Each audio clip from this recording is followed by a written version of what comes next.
اما بعد فاعوذ باللہ من الشیطان الرجیم بسم اللہ الرحمن الرحیم الصلاۃ والسلام علیک یا رسول اللہ وعلی آلک واصحابک یا حبیب اللہ الصلاۃ والسلام علیک یا نبی اللہ وعلی آلک واصحابک یا نور اللہ۔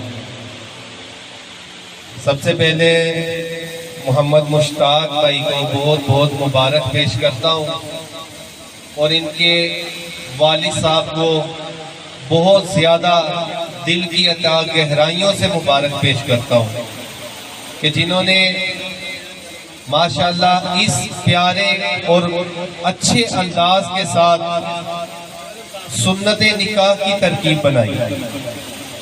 یقیناً اس میں مشتاق بھائی کی ہمت ہوگی، کوشش ہوگی، لیکن زیادہ ان کے گھر والوں کا ساتھ تھا تو انہوں نے محفل کے انتظامات کیے۔ کل میں بھی الحمدللہ محفل پہ گیا تھا مہندی کی، تو واقعی دل خوش ہو گیا تھا۔ میرے میٹھے اور پیارے اسلام بھائیوں، نبی پاک صلی اللہ علیہ وسلم کے ذریعے ہمیں قرآن مجید میں بتا دیا گیا کہ اے ایمان والو، جب تمہیں کوئی نعمت دی جائے اس کا خوب چرچا کرو۔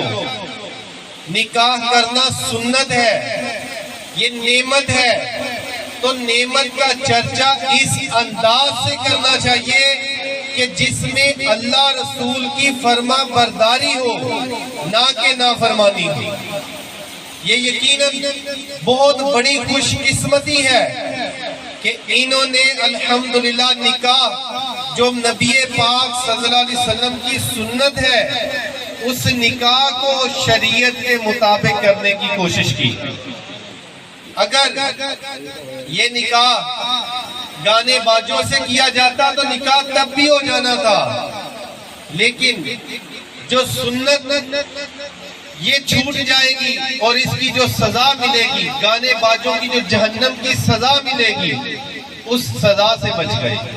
میں انشاءاللہ صرف تھوڑی سی آپ کے ساتھ اس کی جو جزا ملے گی نا، انہوں نے نیکی کے کام کیے، جو محفل کیے اور ماشاءاللہ جو بیانات کیے، اس کی جو جزا ملے گی نا، اس جزا پر صرف بات کروں گا۔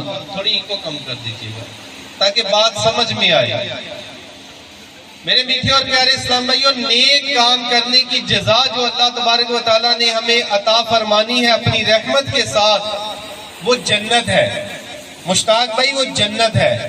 جنت کے موضوع پر آج تک ہم نے یہ تو ضرور سنا تھا کہ جنت ملے گی، جنت ملے گی، جنت ملے گی۔ تو جنت کے موضوع پر بتا دیتا ہوں جنت ہے کیا، تاکہ ہمیں پتا چلے کہ اتنی حسین جزا ہے۔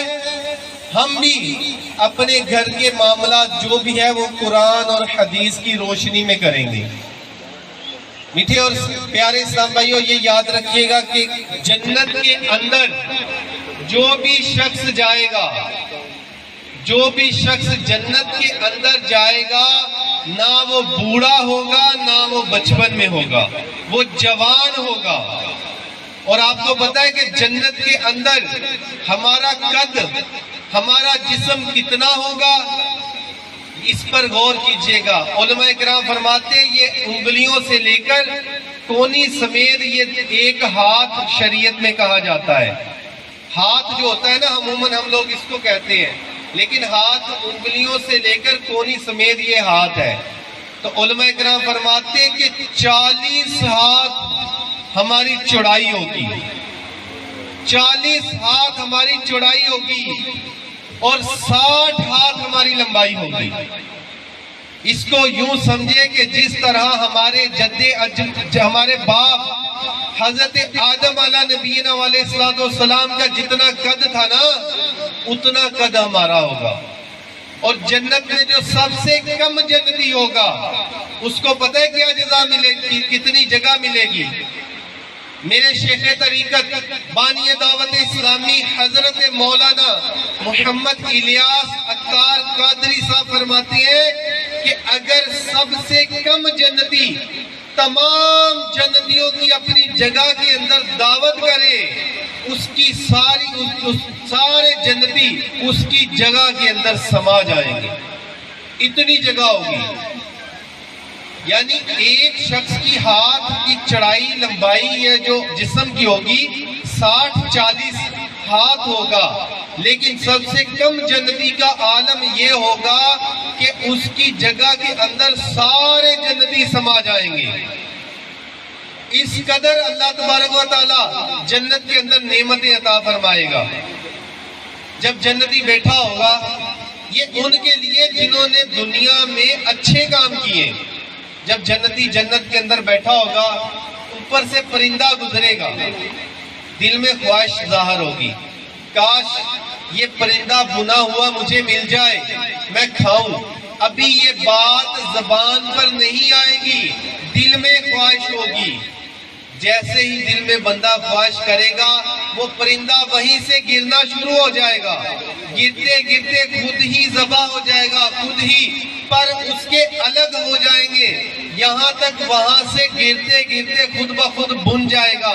اس طرح نیچے آئے گا کہ اس کے نیچے آنے سے پہلے نیچے پلیٹ آ جائے گی، پلیٹ کے اوپر وہ پرندہ آ جائے گا۔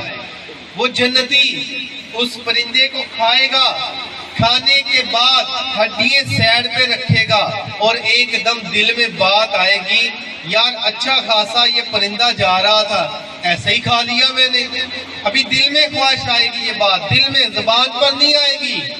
جیسے ہی دل میں بات آئے گی، اس جنتی کی آنکھوں کے سامنے وہ ہڈیاں اللہ کے حکم سے حرکت کریں گی، ہڈیاں آپس میں مل جائیں گی، خود بخود ان پر ماس آ جائے گا، اور وہ اس پر پرندے پر خود بخود پر لگ جائیں گے، وہ اپنے پڑوں کو جاڑتا ہوا اٹھ جائے گا۔ یہ نعمت اللہ تبارک و تعالیٰ جنت میں عطا فرمائے گا۔ جنت میں اگر ہم کسی سے ملنے کی خواہش کریں گے کہ یار ہم نے فلاں عالم دین کو ملنے جانا ہے یا فلاں دوست کو ملنے جانا ہے، تو جنت کے اندر چند سہولتیں دی جائیں گی۔ توجہ سے سنیے گا کون سی سہولتیں۔ آج صرف آپ کو مختصر وقت میں صرف جنت کے موضوع پر بتانا چاہ رہا ہوں کہ جنت میں جو سہولتیں دی جائیں گی نا، ان میں ایک سہولت یہ بھی ہوگی، وہ چاہے تو اسے پر دیے جائیں گے، وہ اڑ کر چلا جائے۔ وہ چاہے تو اس کا تخت اٹھا کر جس کے پاس جانا چاہ رہا ہے، اس کا تخت اٹھا کر اس کے پاس لے جایا جائے گا۔ اگر وہ خواہش ظاہر کرے، وہ چاہے جس سے ملنا، اس شخص کا تخت اٹھا کر اس کے پاس لے آیا جائے گا۔ جنت کے اندر اس قدر نعمتیں ہوں گی۔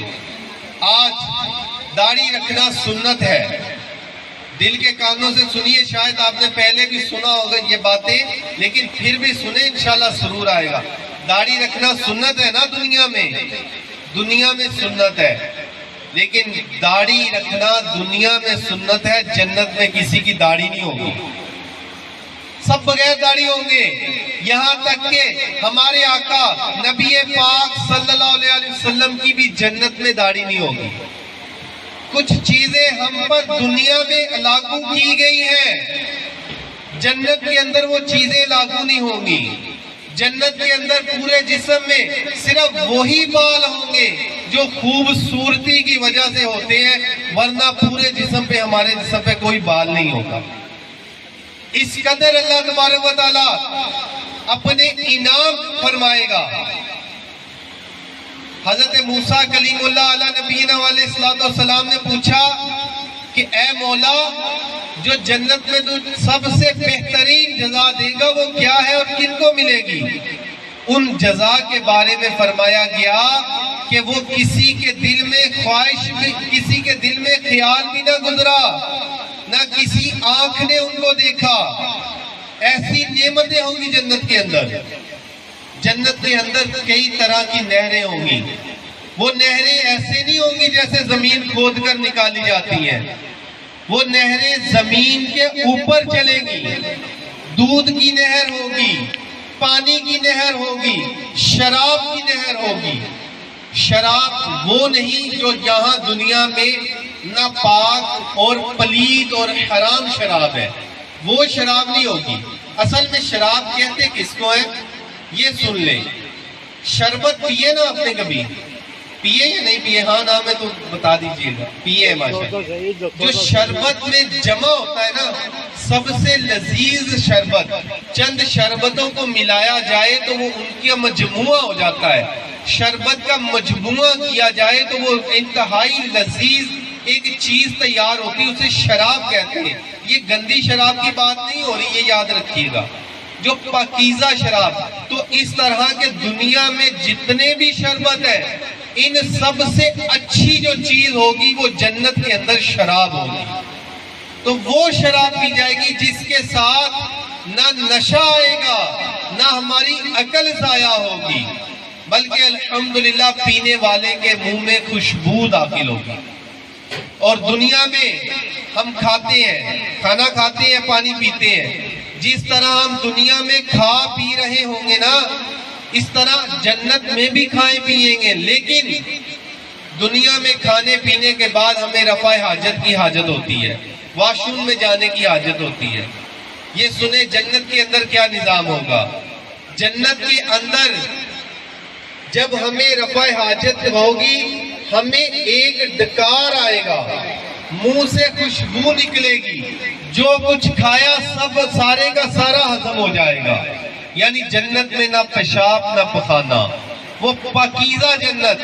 یہ کن لوگوں کے لیے جنت ہے؟ جنہوں نے دنیا میں رہتے ہوئے اللہ تعالیٰ کی رضا حاصل کی. تو ان میں ماشاءاللہ آج بے انتہا دل خوش ہوا ہمارے مشتاق بھائی پر کہ ماشاءاللہ ان کی جو شادی اور جو ان کے خاندان اور جو دلہن والوں کے خاندانوں نے یہ شادی کا نظام دیکھا ہے نا، یقیناً ان کے دل میں بھی خواہش ہوگی کہ ہمارے بچوں کی شادی بھی اس انداز سے ہو. اور یہ خواہش ہونی بھی چاہیے، یہ اچھی خواہش ہے.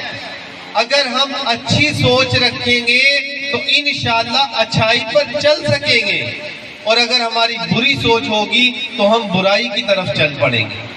تو میرے میٹھے اور پیارے محترم اسلام بھائیوں، جس طرح اللہ تبارک و تعالیٰ نے جنت جیسی نعمت ہمارے لیے تیار کی ہے نا، تو آخر میں یہ بھی سن لیجئے کہ جہنم بھی تیار ہے.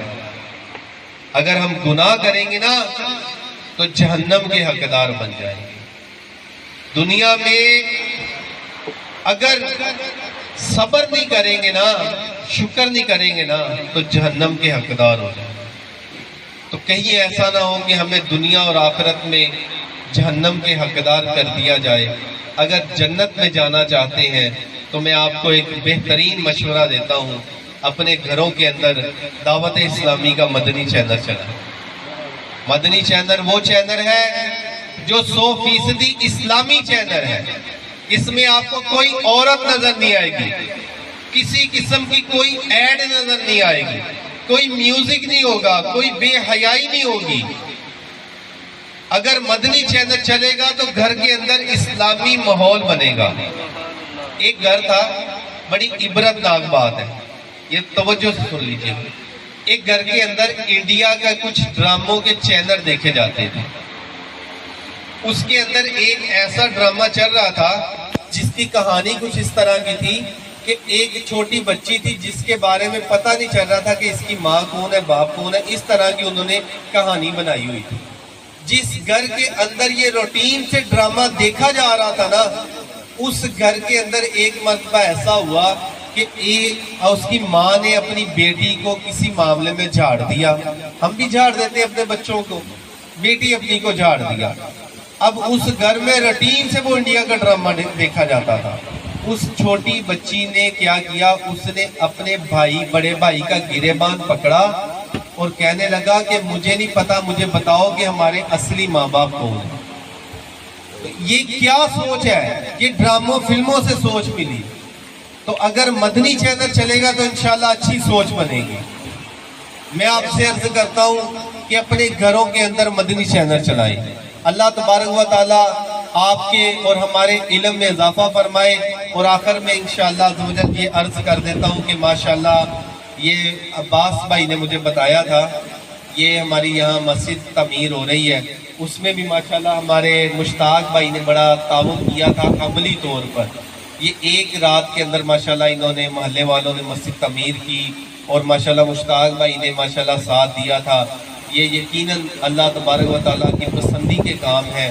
میں آپ کو بھی عرض کروں گا کہ آپ بھی دنیا اور آخرت میں ایسے کام کریں کہ آپ کے جانے کے بعد لوگ آپ کو یاد کریں. اس میں ہمارے پیر و مرشد فرماتے ہیں کہ دنیا میں جب تک رہیں ایک دل میں خواہش ظاہر کر لیں کہ یا اللہ تو مجھے اتنا مال دے کہ میں تیرے دیے ہوئے خزانوں میں دنیا میں کم از کم ایک مسجد بنا کر جاؤں. تو ہمارے دل میں بھی یہ خواہش ہونی چاہیے. گھر تو ہم بڑے خوبصورت بناتے ہیں تو مسجد بھی بنانی چاہیے. اللہ تبارک و تعالی ہمیں دنیا اور آخرت میں کامیابی عطا فرمائے. اللہ تبارک و تعالی ہمیں دنیا اور آخرت میں علم نافع عطا فرمائے. ابھی انشاءاللہ عزوجل سنت نکاح کا ہوگا. اللہ تبارک و تعالی ہمارے اس معاملات کو قبول و منظور فرمائے. صلو علی الحبیب صلی اللہ